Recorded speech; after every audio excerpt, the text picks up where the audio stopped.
গুরুত্বপূর্ণ তাকরীর পেশ করবেন হযরত মাওলানা মুফতি আবু সালেহ রিদওয়ান সাহেব দামাত বারাকাতুহুম। হযরতকে তার গুরুত্বপূর্ণ তাকরীর পেশ করার জন্য সবিনয় অনুরোধ জানাচ্ছি।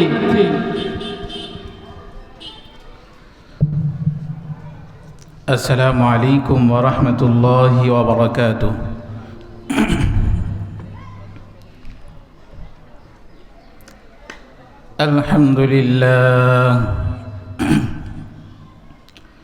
আলহামদুলিল্লাহ নাহমাদুহু ওয়া নাস্তাঈনুহু ওয়া নাস্তাগফিরুহু ওয়া নু'মিনু বিহি ওয়া নাতাওয়াক্কালু আলাইহি ونعوذ بالله من شرور أنفسنا من يهده الله فلا مضل له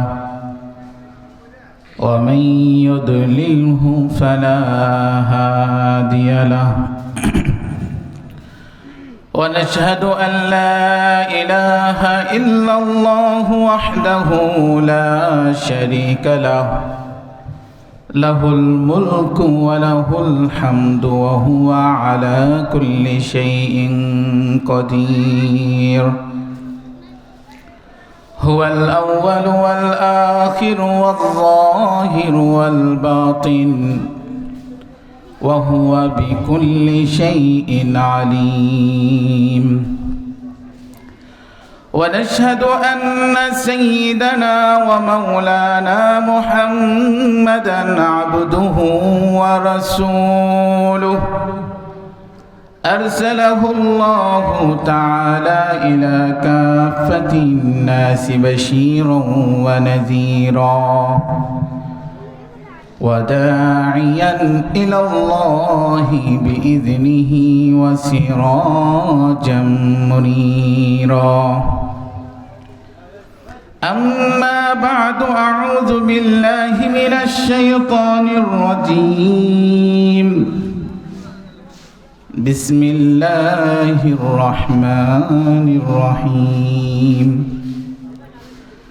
وسارعوا إلى مغفرة من ربكم وجنة عرضها السماوات والأرض أعدت للمتقين الذين ينفقون في السراء والضراء والكاظمين الغيظ والعافين عن الناس والله يحب المحسنين. وقال النبي صلى الله عليه وسلم من لزم الاستغفار جعل الله له من كل ضيق مخرجا ومن كل هم فرجا ورزقه من حيث لا يحتسب أو كما قال رسول الله صلى الله عليه وسلم. سبحانك لا علم لنا إلا ما علمتنا إنك أنت العليم الحكيم. سبحانك لا فهم لنا إلا ما فهمتنا إنك أنت الجواد الكريم. সবাই মহব্বতের সহিত দুরূদ পাঠ করি। اللهم صل على محمد وعلى آل محمد كما صليت على إبراهيم وعلى آل إبراهيم إنك حميد مجيد.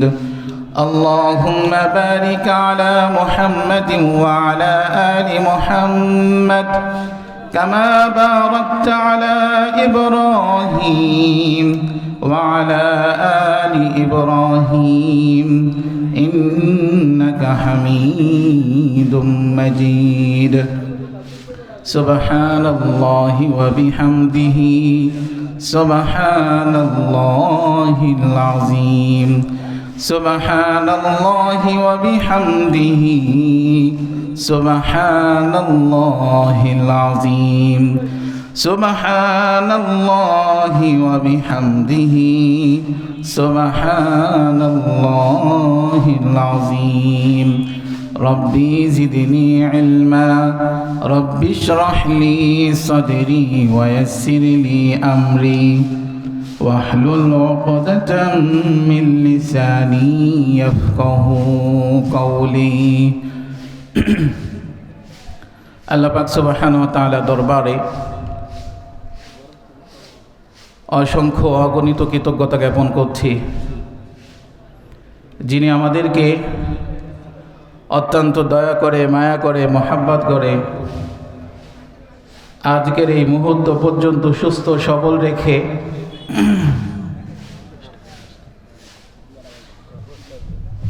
আজকের এই মাহফিলে, এই মহতি মজলিসে উপস্থিত হওয়ার তৌফিক দান করেছেন। এজন্য অন্তরস্থল থেকে উচ্চ কণ্ঠে একবার কালিমাত শুকর আদায় করে আলহামদুলিল্লাহ। রাবেয়া খাতুন মহিলা মাদ্রাসা ও এতিমখানার উদ্যোগে 14তম বার্ষিক ওয়াজ মাহফিল, আজকের এই ওয়াজ মাহফিলের সম্মানিত প্রধান বক্তা এবং সম্মানিত সভাপতি, আমার সামনে উপবিষ্ট দূর দূরান্ত থেকে আগত ইসলাম প্রিয়, ধর্মপ্রিয় মুসলমান ভাইয়েরা, পর্দার আড়ালে মা ও বোনেরা, সবাইকে আন্তরিক শুভেচ্ছা এবং অভিনন্দন জানিয়ে আজকের এই মাহফিলের কার্যক্রম শুরু হয়েছে। আমি আপনাদের সামনে সূরা আলে ইমরানের 133 নম্বর আয়াত এবং 134 নম্বর আয়াত তেলাওয়াত করেছি। আল্লাহ রাব্বুল আলামিন যদি তৌফিক দান করেন, এই আয়াতের বিষয়ে অল্প সময় আলোচনা পেশ করব। সম্মানিত মুসলিম কেরাম, আল্লাহ রাব্বুল আলামিন সূরা আলে ইমরানের 133 নম্বর আয়াতে সমস্ত মানুষ, সমস্ত মুমিন মুমিনাতকে লক্ষ্য করে বিশেষ ঘোষণা দিয়েছেন। আল্লাহ রাব্বুল আলামিন বলেন, ওয়াসারিউ ইলা মাগফিরাতিম মির রাব্বিকুম ওয়া জান্নাতিন আরদুহাস সামাওয়াতু ওয়াল আরদ উইদ্দাত লিল মুত্তাকিন। ওয়াসারিউ ইলা মাগফিরাতিম মির রাব্বিকুম, তোমরা তোমাদের প্রতিপালকের ক্ষমার দিকে এবং জান্নাতের দিকে পরস্পর প্রতিযোগিতা করো। আরদুহাস সামাওয়াতু ওয়াল আরদ, যার প্রশস্ততা হবে আসমান এবং জমিন সমতুল্য। উইদ্দাত লিল মুত্তাকিন, যেটা মুত্তাকিনদের জন্য প্রস্তুত করা হয়েছে। সূরা আলে ইমরানের 133 থেকে নিয়ে 136 নম্বর আয়াত পর্যন্ত আল্লাহ রাব্বুল আলামিন এখানে মুত্তাকিদের 5টি গুণের কথা উল্লেখ করেছেন এবং ঘোষণা দিয়েছেন এই 5টি গুণের অধিকারী যারা হবে, আল্লাহ রাব্বুল আলামিন তাদের জন্য এমন এক জান্নাত প্রস্তুত করে রেখেছেন যার প্রশস্ত হবে আসমান এবং জমিন সমতুল্য। আমরা জমিন, পৃথিবী বলতে শুধু এই দুনিয়াকেই বুঝি, কিন্তু এই জমিন, এই আসমান যে কত বড় এটা আমরা অনেকেই জানি না। এই পৃথিবী একটি সৌরজগতের অন্তর্ভুক্ত। শনি, সোম, বৃহস্পতি, মঙ্গল, যত ধরনের গ্রহ আছে সব মিলে একটি সৌরজগৎ। এই সৌরজগৎ অনেকগুলা সৌরজগৎ মিলে একটি গ্যালাক্সি হয়। কিছুদিন আগে পত্রিকায় সংবাদ এসেছে আমাদের এই জাতীয় সৌরজগতের মতো আরেকটি সৌরজগৎ বিজ্ঞানীরা এর খোঁজ পেয়েছে।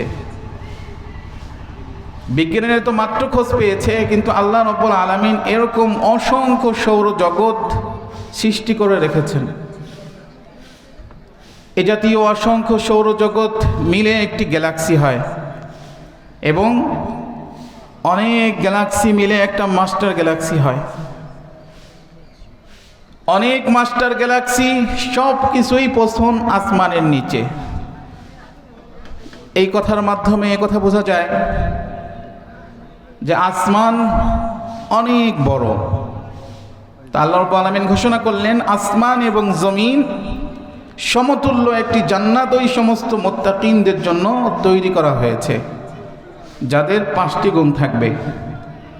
এর মধ্যে প্রথম গুণ আল্লাযীনা ইউনফিকুনা ফিস-সাররা'i ওয়াদ-দাররা'i ওয়াল-কাযিমিনাল গায়য। الذين ينفقون في السراء والضراء এরা হবে ওই সমস্ত মানুষ, ওই সমস্ত মুত্তাকি الذين ينفقون في السراء والضراء যারা সচ্ছল অসচ্ছল উভয় অবস্থাতে আল্লাহর রাস্তায় খরচ করবে।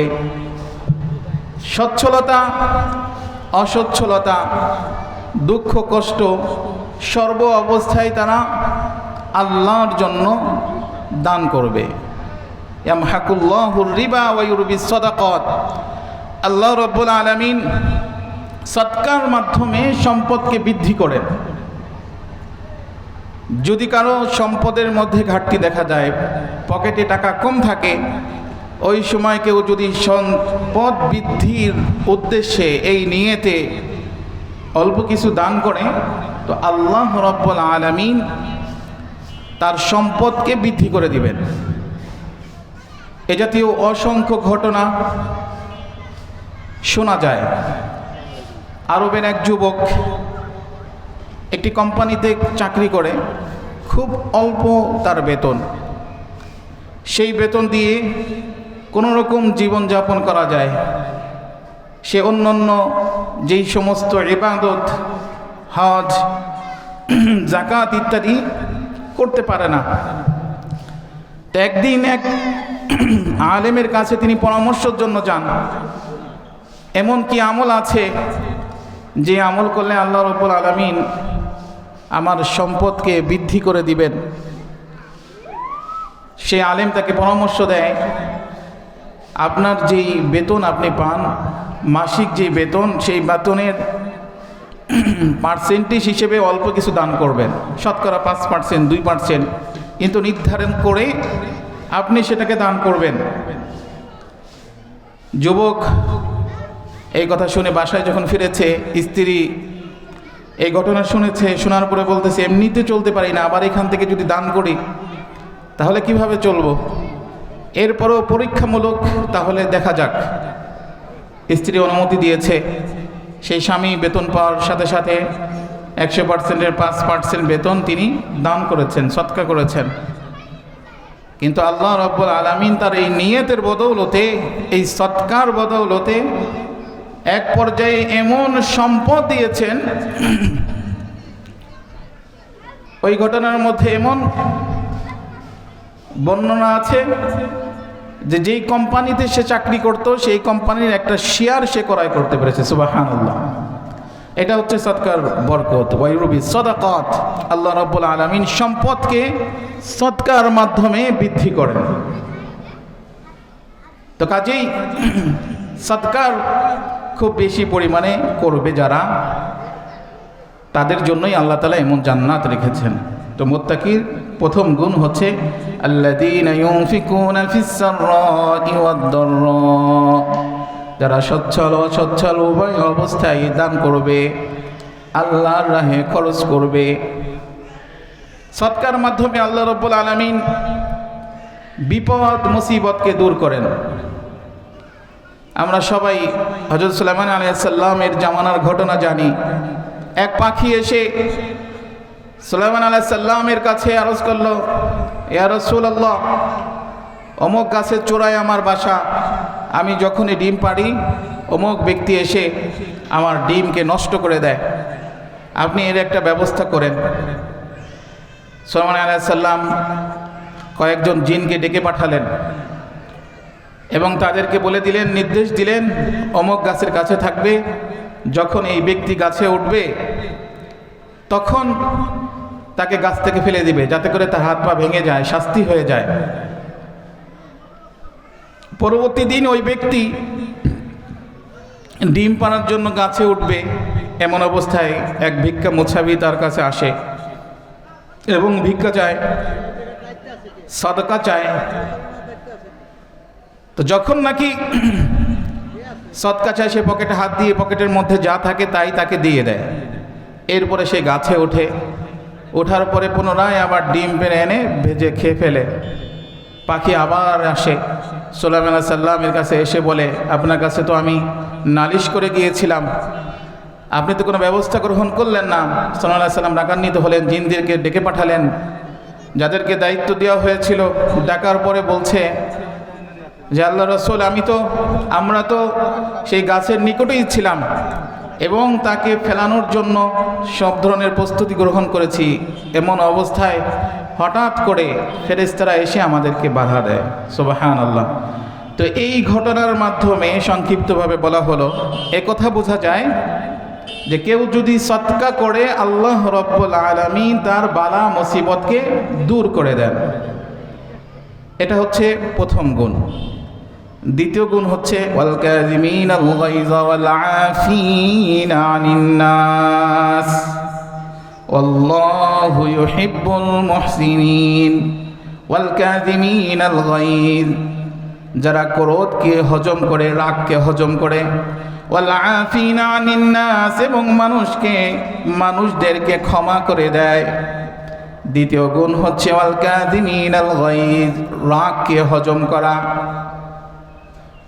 এখানে মুত্তাকিদের 5টি গুণের কথা বলা হয়েছে। দ্বিতীয় নম্বর হচ্ছে ওই সমস্ত মুত্তাকি যারা রাগকে হজম করতে পারবে। সাহাবায়ে কেরাম, তাবেঈনদের অনেক ঘটনা আছে যারা রাগকে হজম করেছে। হযরত হাসান রাদিয়াল্লাহু তাআলা আনহু, যিনি আল্লাহ রাসূলের নাতি ছিলেন, তিনি একদিন বসে আছে, তার কোলে একটি শিশু খেলাধুলা করছিল।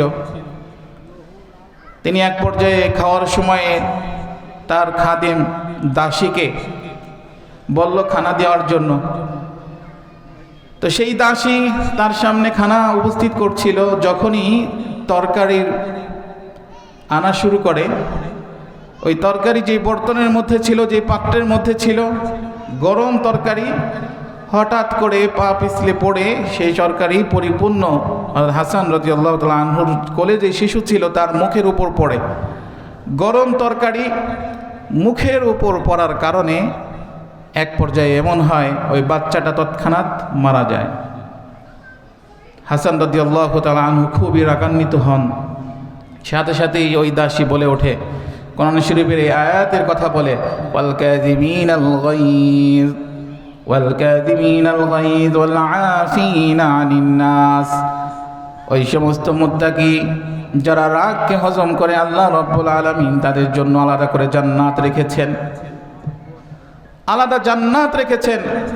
আল্লাহ রাসূল সাল্লাল্লাহু আলাইহি ওয়াসাল্লাম ইরশাদ করেন, যে ব্যক্তি রাগান্বিত হয় এবং রাগ প্রয়োগ করার ক্ষমতা তার থাকে, এমতো অবস্থায় সে যদি রাগকে হজম করে, সে যদি হজম করে, আল্লাহ রাব্বুল আলামিন কাল কিয়ামতের ময়দানে সমস্ত মাখলুকের সামনে তাকে ডাকবে। ডাকার পরে তাকে অনুমতি দিবে, পাশেই বিভিন্ন ধরনের হুর থাকবে এবং তাকে বলা হবে, তুমি যে রাগকে হজম করেছিলা, এজন্য তোমার এই পুরস্কার, তুমি যাকে ইচ্ছা এই সমস্ত হুরের মধ্য থেকে যে কোনো একজনকে পছন্দ করে নিয়ে নাও। সুবহানাল্লাহ। রাগ হজম করলে আল্লাহ রাব্বুল আলামিন বিশেষ এই পুরস্কারের ঘোষণা করেছেন। যতবার রাগকে হজম করা হবে ততবার আল্লাহ রাব্বুল আলামিন এই পুরস্কার দিবেন। ওয়াল কাযিমিনাল গায়জ ওয়াল আফিনা আনিন নাস ওয়াল্লাহু ইউহিব্বুল মুহসিনিন।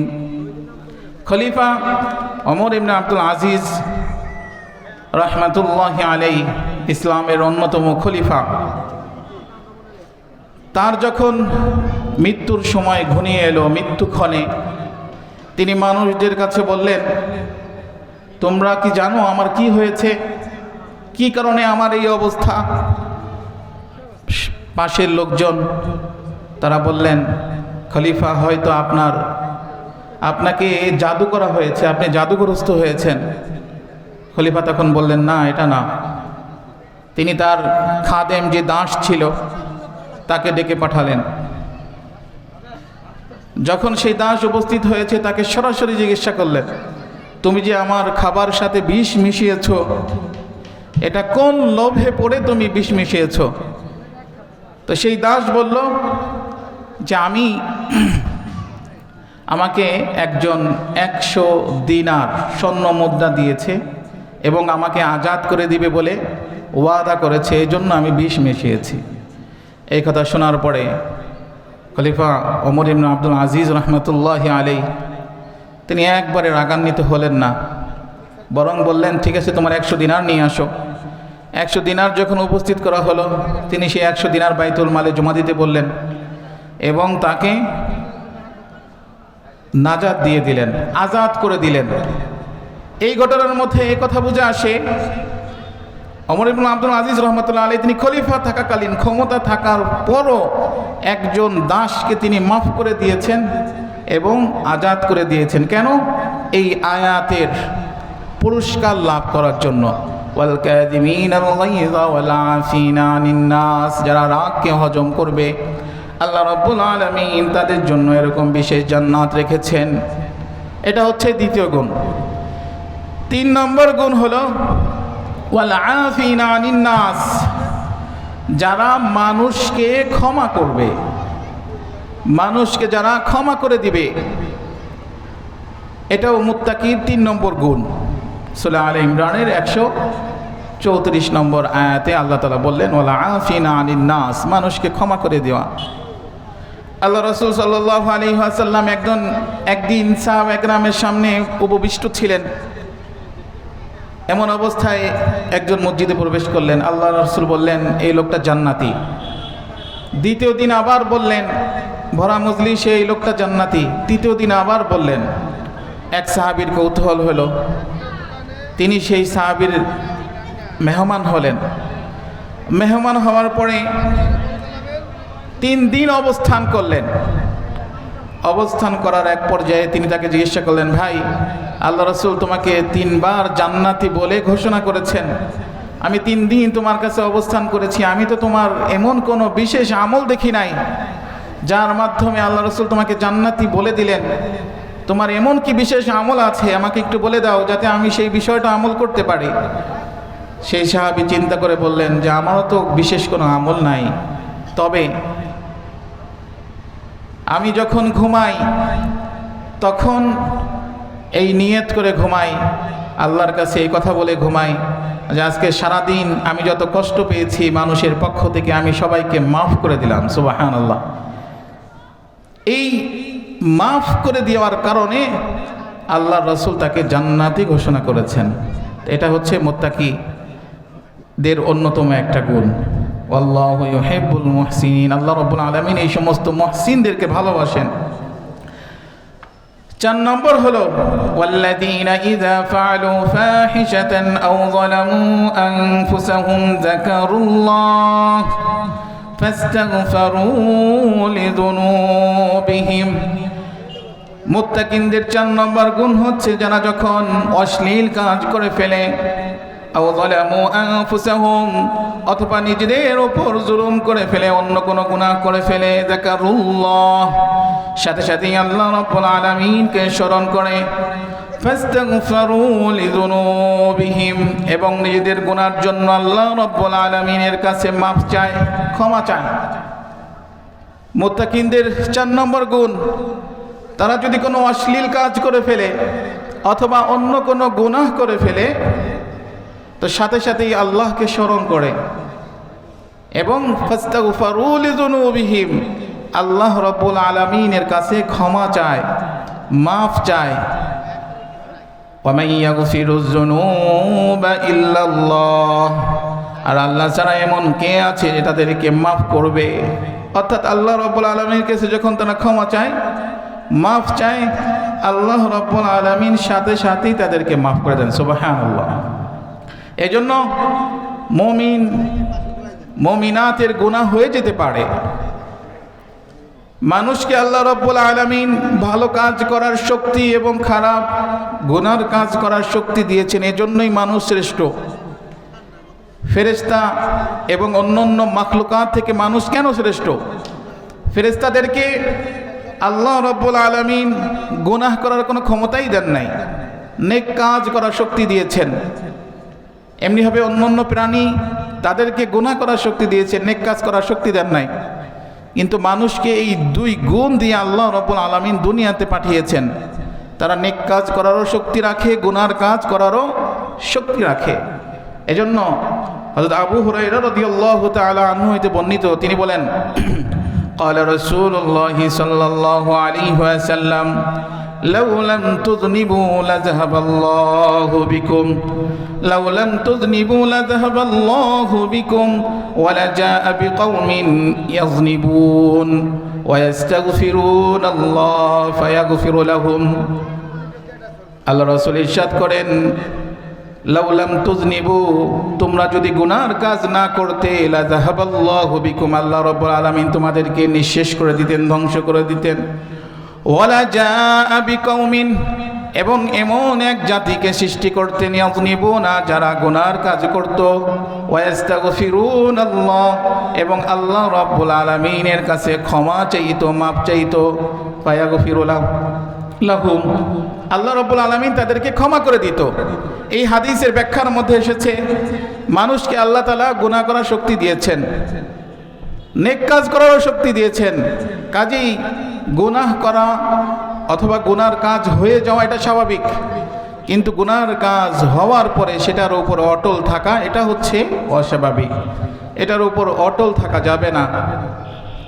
পঞ্চম যে গুণ আল্লাহ রাব্বুল আলামিন সূরা আলে ইমরানের ঘোষণা দিয়েছেন সেটা হচ্ছে ওয়ালাম ইউসিররু ইল্লা মা ফাআলু ওয়া হুম ইয়ালামুন, ওয়ালাম ইউসিররু ইল্লা মা ফাআলু, তারা যেই গুনার কাজ করে ফেলেছে সেটার উপর অটল থাকে না, বরং সাথে সাথেই মাপ চায়, ক্ষমা চায়।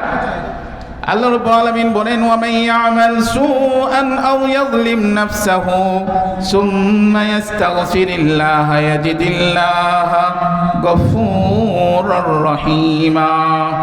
ওয়া মান ইয়ামাল সুআন আও ইয়াযলিম নাফসাহু, যে ব্যক্তির গুনাহ হয়েছে অথবা নিজের উপর জুলুম করে ফেলেছে, ইস্তাগফিরুনাল্লাহ, অতঃপর যদি আল্লাহ রাব্বুল আলামিনের কাছে সে মাপ চায় ইখলাসের সাথে, ইয়াজিদিল্লাহা গফুরুর রহিমা, সে আল্লাহকে ক্ষমাশীল এবং দয়াশীল পাবে। আল্লাহ রাব্বুল আলামিন কোরআনের বিভিন্ন জায়গায় ইস্তিগফারের কথা আলোচনা করেছেন। ওয়াস্তাগফিরিল্লাহ, হে বান্দা তোমার গুনাহ হয়ে গেছে, তুমি আল্লাহর কাছে মাপ চাও, ক্ষমা চাও। ইন্নাল্লাহা ইয়াগফিরুয যুনুবা জামিআ, অন্য আয়াতে আল্লাহ তাআলা বলেন, নিশ্চয়ই আল্লাহ রাব্বুল আলামিন, তুমি যদি মাপ চাও, ক্ষমা চাও, আল্লাহ রাব্বুল আলামিন তোমাদেরকে মাফ করে দিবেন। সুবহানাল্লাহ। হযরত আবু হুরায়রা রাদিয়াল্লাহু তাআলা আনহু হতে বর্ণিত, তিনি বলেন, আনিন নবী সাল্লাল্লাহু আলাইহি ওয়াসাল্লাম,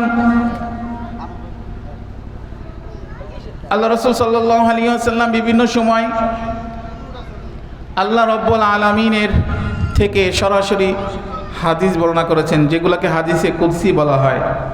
তা আল্লাহ রাসূল বলেন, আল্লাহ রাব্বুল আলামিন একদিন বললেন, ক্বালা আযনাবা আবদুন যামবান, আমার বান্দা যখন গুনাহ করে ফেলে, এরপরে ফাকালা আল্লাহুম্মা গফিরলি যামবি, গুনার কথা স্মরণ করে সে আমার কাছে মাপ চায়, তো আল্লাহ রাব্বুল আলামিন সাথে সাথে উত্তর দেন, ফাকালা তাবারাকা ওয়া তাআলা আবদি আযনাবা যামবান, আমার বান্দা গুনাহ করে ফেলেছে।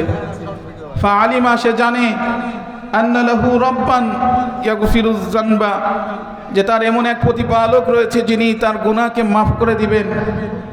ওয়া ইয়াখুযু বিয-যামবি, অথবা গুনার কারণে পাকড়াও করতে পারেন, শাস্তিও দিতে পারেন, সে কথা জানে। তো সে আল্লাহ রাব্বুল আলামিন বলেন যে সে আমার কাছে মাপ চায়, কিন্তু পুনরায় আবার সে গুনাহ করে ফেলে, আবার আমার কাছে মাপ চায়, আবার গুনাহ করে ফেলে, আবার মাপ চায়, এভাবে 3 বার হাদিসে বর্ণিত হয়েছে। এরপরে আল্লাহ তাআলা বলেন, ওয়া'মাল মা শি'তা ফাকাদ গাফারতু লাকা, তুমি যতবার গুনাহ করবে এবং ইখলাসের সাথে যতবার ইস্তিগফার করবে, ফাকাদ গাফারতু লাকা, আমি তোমাকে মাফ করতে থাকবো। সুবহানাল্লাহ। যতবার গুনাহ হয়ে যাবে, গুনাহ হওয়ার পরে আমি যদি আবার ইস্তিগফার করি, পিছনের গুনাহ আর করব না, যেই গুনাহ হয়েছে সেই গুনার জন্য অনুতপ্ত হব, ভবিষ্যতে আর গুনাহ করব না, এবং এই গুনার জন্য মাপ চাওয়া, এই 3 গুণ বিশিষ্ট ইস্তিগফার তওবা যে করবে, আল্লাহ রাব্বুল আলামিন বলেন ফাকাদ গাফারতু লাকা, আমি তাকে মাফ করতেই থাকবো। সে যদি গুনাহ একবার করে, গুনাহ পরে ইস্তিগফার করে আবার ফিরে আসে, আবার গুনাহ করে আবার ফিরে আসে, হাদিসে তাফসীরের মধ্যে মুহাদ্দিসিনে কেরাম লিখেছেন, এভাবে যদি হাজার ইস্তিগফার করতে থাকে, মাফ চাইতে থাকে, আবার গুনাহ করতে থাকে, আবার মাফ চায়, 1000 বার আল্লাহ রাব্বুল আলামিন মাফ করে দেবেন। সুবহানাল্লাহ। এজন্য গুনাহ হয়ে গেলে সেই গুনাহর উপরে অটল না থাকা, বরং আল্লাহ রাব্বুল আলামিনের কাছে মাপ চাওয়া। ওয়ালাম ইউসিররু ইল্লা মা ফাআলু ওয়া হুম ইয়ালামুন। ওয়ালাম ইউসিররু, মুত্তাকিনদের 5 নম্বর গুণ হচ্ছে যে তারা গুনাহর উপর অটল থাকে না, গুনাহ হয়ে যাওয়ার সাথে সাথে তারা আল্লাহ রাব্বুল আলামিনের কাছে মাপ চায়।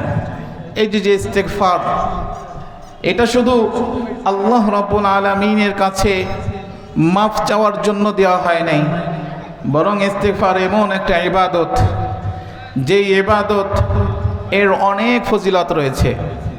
আমি সংক্ষিপ্ত সময়ে আপনাদের সামনে 10টি ফজিলত, বৈশিষ্ট্য এর আলোচনা করব। ইস্তিগফার, এতক্ষণ যে আলোচনা শুনলাম, এটার মাধ্যমে বুঝে আসলো যে আল্লাহ রাব্বুল আলামিনের কাছে কেউ যদি একনিষ্ঠভাবে ক্ষমা চায়, আল্লাহ রাব্বুল আলামিন তাকে মাফ করে দেন।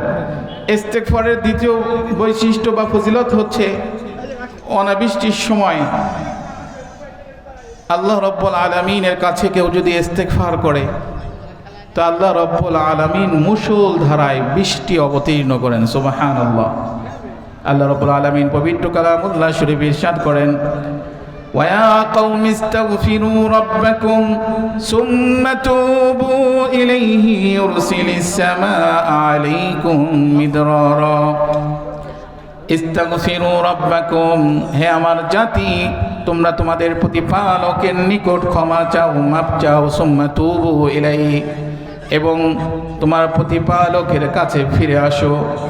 তাহলে আল্লাহ তাআলা কি দেবেন? ইউরসিলিস সামাআ আলাইকুম মিদরারা, আল্লাহ রাব্বুল আলামিন আসমান থেকে মুষলধারায় বৃষ্টি অবতীর্ণ করবেন। সুবহানাল্লাহ। অনেক সময় অত্যন্ত গরম যখন পড়ে, অনেক মানুষের, মুসলমানের আবদার থাকে, হুজুর দোয়া করে না কেন, বৃষ্টি কেন আসে না? বৃষ্টি তো নিজেদের দোষের কারণেই আসে না, নিজেদের গুনার কারণেই আসে না। এই আযাব থেকে বাঁচতে হলে কি করতে হবে? আল্লাহ রাব্বুল আলামিন বলেন যে তুমি বান্দা ইস্তিগফার করো, বেশি বেশি ক্ষমা চাও, মাপ চাও। আল্লাহ রাব্বুল আলামিন বান্দা ইস্তিগফার করুক, এটাকে ভালোবাসেন। আল্লাহ রাব্বুল আলামিন এটাই বললেন যে তোমরা যখন ইস্তিগফার করবে, ইউরসিলিস সামাআ আলাইকুম মিদরারা, সাথে সাথে আল্লাহ রাব্বুল আলামিন মুষল ধারায় বৃষ্টি দিবেন। এজন্য ইস্তিগফারের দ্বিতীয় ফজিলত হচ্ছে আল্লাহ রাব্বুল আলামিন ইস্তিগফারের বরকতে মুষলধারায় বৃষ্টি দেন। ইস্তিগফারের তৃতীয় বৈশিষ্ট্য ফজিলত, ওয়াজিদকুম কুওয়াতান ইলা কুওয়াতিকুম ওয়ালা তাতাওয়াল্লাউ মুজরিমিন। মুসলমানের শক্তি আজকে নাই। আজকে সারা দুনিয়ার মধ্যে সমস্ত জায়গায় মুসলমানরা অপদস্থ, লাঞ্ছিত। বিধর্মী যারা তারাই শক্তিশালী, এটাই সমস্ত মানুষ, আমরা সবাই এই কথাই জানি। কিন্তু মুসলমানদের এই ইমানের শক্তি কোথায় গেল? তাদের গুনাহ করার কারণে বিধর্মীরা এমন এক আবিষ্কার করে দিয়েছে, মুসলমানের যুবক সন্তানেরা সেই মোবাইল বিভিন্ন ধরনের অ্যাপসের মাধ্যমে বিভিন্ন ধরনের গুনাহ করে থাকে, যার কারণে তাদের সেই ইমানি শক্তি আজকে চলে গেছে। সেই ইমানি শক্তি যদি ফিরে পেতে চাই এবং শারীরিক শক্তি যদি আমরা চাই, সেক্ষেত্রেও আল্লাহ রাব্বুল আলামিন বলেন ওয়াজিদকুম কুওয়াতান ইলা কুওয়াতিকুম, তোমরা যদি বেশি বেশি ইস্তেগফার করো, মাপ চাও, ক্ষমা চাও, ওয়াজিদকুম কুওয়াতান ইলা কুওয়াতিকুম, আমি তোমাদের শক্তিকে বৃদ্ধি করে দেব। সুবহানাল্লাহ। ঈমানি শক্তি বৃদ্ধি করার অন্যতম আমল হচ্ছে ইস্তেগফার করা, আল্লাহ রাব্বুল আলামিনের কাছে মাপ চাওয়া। এটা হচ্ছে ইস্তেগফারের তৃতীয় ফজিলত। 4 নম্বর হচ্ছে আল্লাহ রাব্বুল আলামিন ইস্তেগফারের মাধ্যমে ধন সম্পদ এবং বাগ বাগিচা বৃদ্ধি করে দেন। আল্লাহ রাব্বুল আলামিন বলেন ফাকুলতু ইস্তাগফিরু রাব্বাকুম ইন্নাহু কানা গাফফারা ইউরসিলিস সামাআ আলাইকুম মিদরারা ওয়া ইমদিদকুম বিআমওয়ালিন ওয়া বানিনা ওয়া ইয়াজআল লাকুম জান্নাতিন ওয়া ইয়াজআল লাকুম আনহারা। হযরত হাসান বসরি রাহমাতুল্লাহি আলাইহি তিনি অনেক বড় মুহাদ্দিস ছিলেন, যেভাবে তিনি আমাদের মাঝে অনেক বড় পীর সাহেব হিসেবে পরিচিত, সুলুকের লাইনে তিনি তদ্রূপ অনেক বড় মুহাদ্দিস ছিলেন। পৃথিবীর যেখানেই যাইতেন সেখানেই তার দরজগাহ হয়ে যেত, হাজার হাজার ছাত্র তার সামনে উপস্থিত হতেন। একদিন হাসান বসরি রহমতুল্লাহি আলাইহি তিনি দরজ দিচ্ছিলেন, হঠাৎ করে এক ব্যক্তি তার কাছে উপস্থিত এবং তাকে বললেন যে আমি তো একটা সমস্যার মধ্যে আছি, আমি ফসল বুনিয়েছি, যেই ফসলের মাধ্যমে সারা বছর আমি চলি, সেই ফসলের যখন নাকি পানি দিয়েছি, সিঞ্চন করেছি, একটা পর্যায়ে ফসল এসেছে, কিছুদিনের মধ্যে পেকে যাবে, কিন্তু এর আগেই অনাবৃষ্টির কারণে এমন এক সমস্যা দেখা দিয়েছে, আমার ফসল পুড়ে যাচ্ছে। আমাকে এমন কোনো আমল বলে দেন যার মাধ্যমে আমি এই বিপদ থেকে উদ্ধার হতে পারি। তখন হাসান বসরি রহমতুল্লাহ তাকে বললেন তুমি বেশি বেশি ইস্তেগফার করতে থাকো। এরপর আবার দর্শ শুরু করেছেন, সামনে হাজার হাজার ছাত্র। আর এক ব্যক্তি এসে এরকম একটা অজুহাত বললেন যে আমার সন্তান হয় না, আমাকে এমন কোনো আমল বলে দেন যেন আমার সন্তান হয়। হাসান বসরি বললেন তুমি বেশি বেশি ইস্তেগফার করতে থাকো, তাহলে আল্লাহ তাআলা, তুমি নিঃসন্তান, তোমাকে আল্লাহ তাআলা সন্তান দান করবেন। হ্যাঁ, আর এক ব্যক্তি আসে, সে এসে বলে যে আমার ধন সম্পদ কম, আমি যত ইনকাম করি কোনো বরকত থাকে না, খরচ হয়ে যায়, যার কারণে আমি হজও করতে পারি না, ইসলামের অন্যতম স্তম্ভ যাকাতও আদায় করতে পারি না। আমার জন্য এমন একটা আমল বলে দেন যার মাধ্যমে আল্লাহ রাব্বুল আলামিন যেন আমার ধন সম্পদকে বৃদ্ধি করে দেন, আর এবং আমি বিভিন্ন ধরনের হজ, জাকাত ইত্যাদি অন্যান্য ইবাদত করতে পারি। হাসান বসরি রহমতুল্লাহ তাকেও বললেন যে তুমি বেশি বেশি ইস্তেগফার করতে থাকো। সুবহানাল্লাহ। সামনে যত ছাত্ররা ছিল তার মধ্যে থেকে একজন আরজ করলো যে শায়েখ, আপনি 3 জন ব্যক্তি আসলো, 3 জন ব্যক্তিকে 3 ধরনের সমস্যা নিয়ে আসলো, আপনি একই ধরনের সমাধান দিলেন, এটার কারণ কি? এটার মধ্যে হিকমত কি, দলিল কি?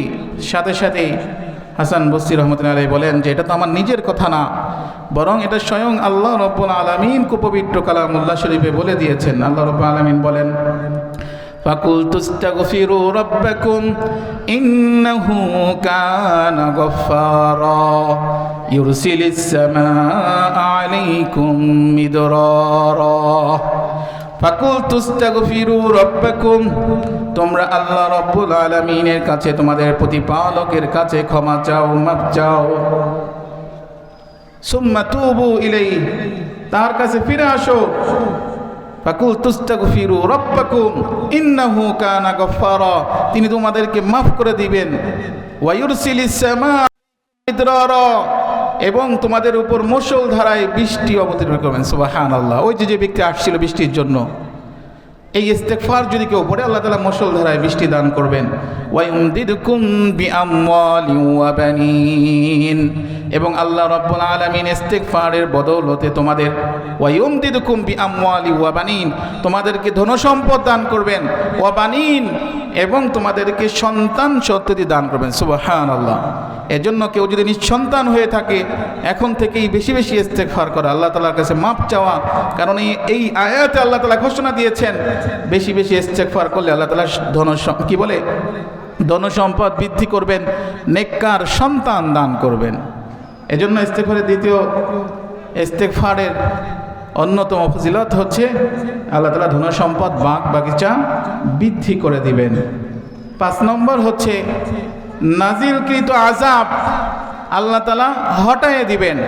কোন এলাকায় যদি আল্লাহ রাব্বুল আলামিন আসমান থেকে কোনো ধরনের আযাব অবতীর্ণ করতে চান, তো ওইখানে ওই এলাকার মধ্যে যদি কোনো ইস্তেগফার পাঠকারী থাকে তো আল্লাহ রাব্বুল আলামিন সেই এলাকায় আযাব পাঠান না। সুবহানাল্লাহ। আল্লাহ রাব্বুল আলামিন বলেন, ওয়া মা কানাল্লাহু মুআযিবাহুম ওয়া হুম ইস্তাগফিরুন, ওয়া মা কানা মুআযিবাহুম ওয়া হুম ইস্তাগফিরুন।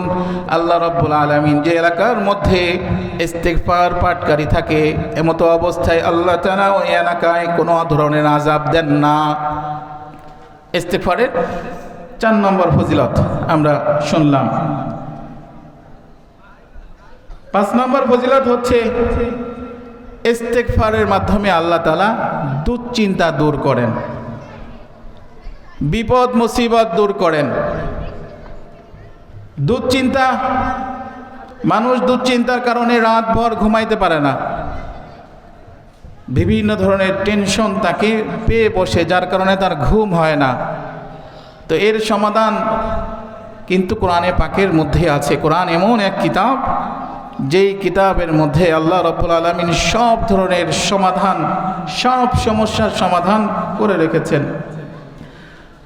عن عبد الله بن عباس رضي الله تعالى عنه قال قال رسول الله صلى الله عليه وسلم من لزم الاستغفار جعل الله له من كل ضيق مخرجا من لزم الاستغفار, যে সব সময় ইস্তেগফার করতে থাকে, ইস্তেগফারকে নিজের জীবনের জন্য আবশ্যক করে নেয়, বেশি বেশি ইস্তেগফার পড়তে থাকে, জাআলাল্লাহু লাহু মিন কুল্লি দিকিন মাখরাজা, সাথে সাথে আল্লাহ রাব্বুল আলামিন তার সমস্ত ধরনের বালা মুসিবত থেকে আল্লাহ রাব্বুল আলামিন উদ্ধার হওয়ার পথ বের করে দেন। সুবহানাল্লাহ। কেউ যদি বেশি বেশি ইস্তেগফার পড়ে আল্লাহ রাব্বুল আলামিন বালা মুসিবতের, যখনই বান্দা পড়ে যায় সেই বালা মুসিবত থেকে বের হওয়ার রাস্তা আল্লাহ রাব্বুল আলামিন বাতলায় দেন, অর্থাৎ বালা মুসিবত থেকে আল্লাহ তাআলা হেফাজত করেন। ওয়া মিন কুল্লি হাম্মিন ফারাজা। 7 নম্বর ফজিলত, প্রত্যেক ধরনের দুশ্চিন্তা থেকে আল্লাহ রাব্বুল আলামিন ইস্তেগফারের বদলতে দুশ্চিন্তা মুক্ত করে দেন। সুবহানাল্লাহ। এজন্য বেশি বেশি ইস্তেগফার পড়তে হবে। 8 নম্বর, ওয়ারাযাকাহু মিন হাইসু লা ইয়াহতাসিব।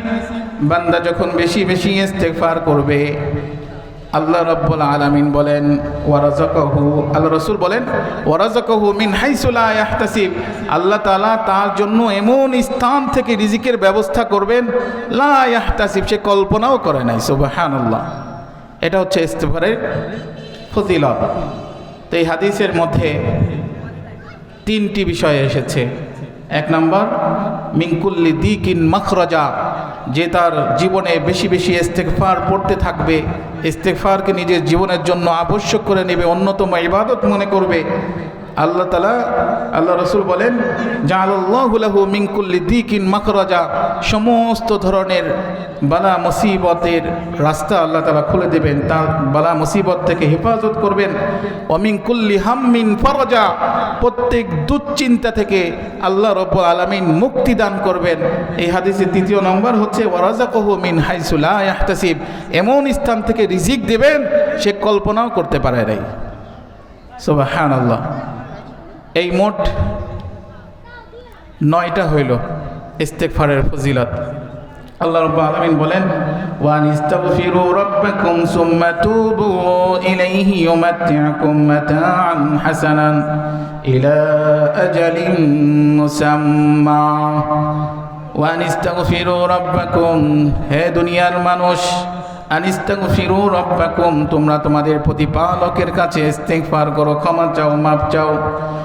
সুম্মা তুবু ইলাইহি, তোমাদের প্রতিপালকের কাছে ফিরে আসো।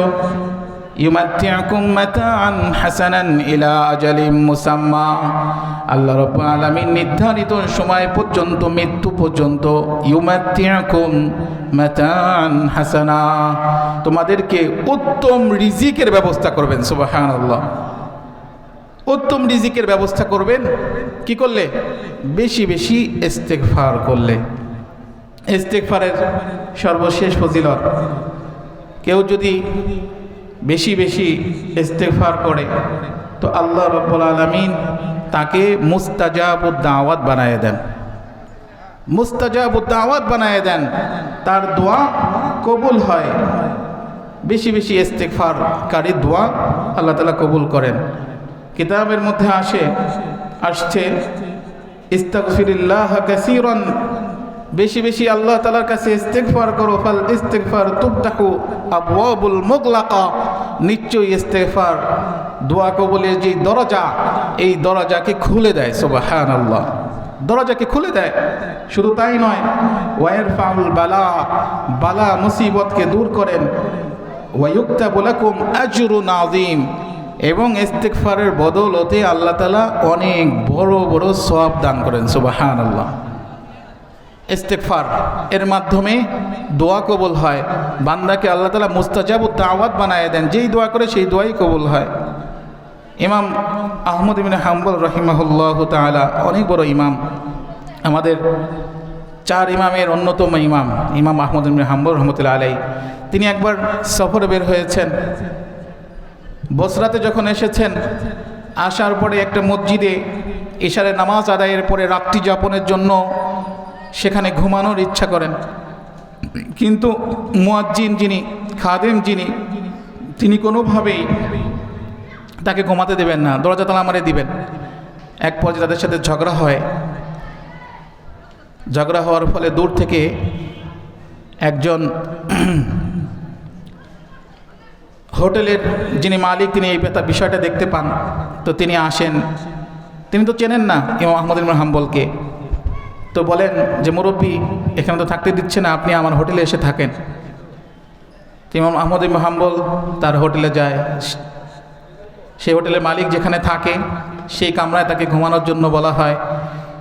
তো তিনি শোন, ইমাম আহমদ ইবনে হাম্বল রহমতুল্লাহ আলাইহি যখন শোয়ার পরে দেখেন যে ওই মালিক রুটি বিক্রি করতেছে, রুটি বানাচ্ছে, আর আস্তাগফিরুল্লাহ আস্তাগফিরুল্লাহ পড়তেছে।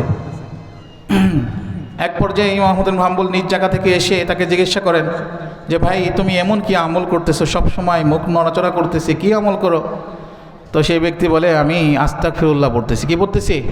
আস্তাগফিরুল্লাহ আস্তাগফিরুল্লাহ। ইমাম আহমদ ইবনে হাম্বল বললেন, তুমি এর মধ্যে কি পেয়েছো যে তুমি সবসময় ইস্তেগফারই পাঠ করতেছো?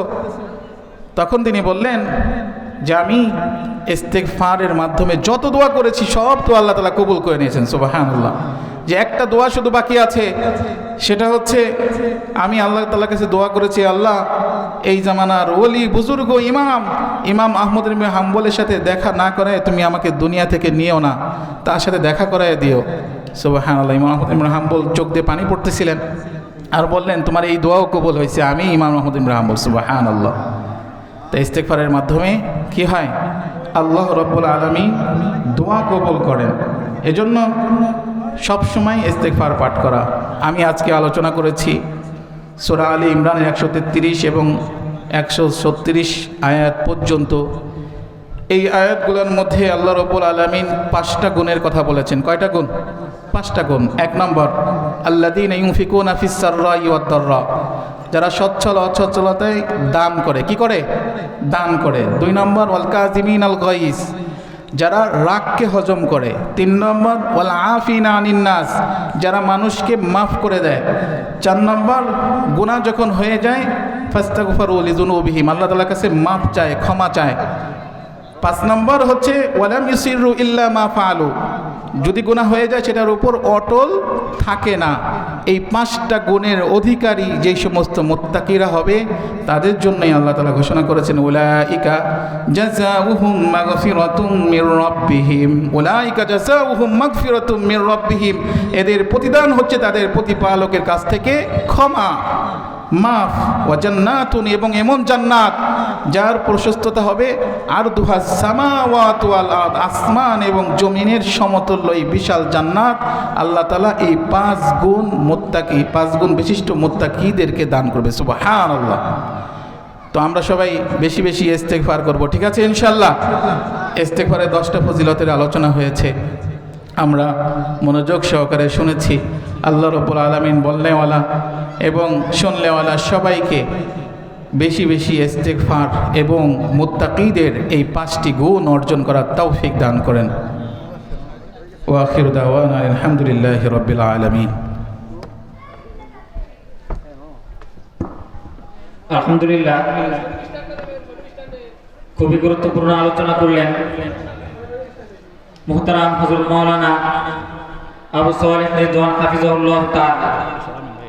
আল্লাহ তাআলা হযরতের নেক হায়াত দান করুন, আমিন। সম্মানিত উপস্থিতি,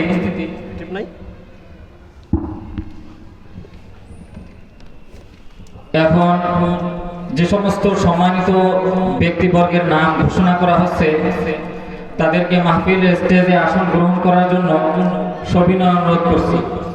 যে সমস্ত সম্মানিত ব্যক্তিবর্গের নাম ঘোষণা করা হচ্ছে তাদেরকে মাহফিলের স্টেজে অতি দ্রুত আসন গ্রহণ করার জন্য অনুরোধ করছি। জনাব আইয়ুব আলী খন্দকার, জনাব ইয়াদ আলী ফকির, জনাব লহলাল ফরাজি, জনাব ইকরাম আলী কুটি, জনাব এনায়েত হোসেন, জনাব কাউসার মাতুব্বর, জনাব লিয়াকত শেখ, জনাব মহিম শেখ, জনাব গোলাম মোহাম্মদ, জনাব আব্দুল জলিল মাতুব্বর,